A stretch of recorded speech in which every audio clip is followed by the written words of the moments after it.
While you're waiting for the paramedics to arrive, you can start rescue breathing for a few breaths. What you'll want to do is place the person on their back. You're going to want to tilt their chin up to make sure the airway is open. You're going to check their mouth and remove anything that could be blocking the airway.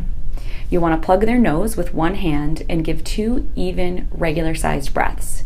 Blow enough air into their lungs to make sure that their chest rises. If their chest doesn't rise, try to tilt their head back a little bit more to make sure that you're plugging their nose, and then try again. You're going to want to follow this with one breath every 5 to 6 seconds and check the person's pulse about every 2 minutes. You can check their pulse by putting your pointer and your middle finger just under their jaw on their neck or on the inside of their wrist. You do not want to actually perform compressions like you would see with CPR. In this case, the person's heart hasn't actually stopped yet, and that's what you use compressions for. If at some point you get to the point where you don't feel a pulse in their neck or their wrist, that's when you want to start compressions.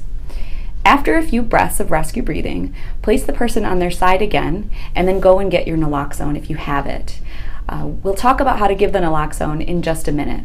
If there's someone else with you and you have naloxone, one of you should start rescue breathing while the other person goes to get the naloxone.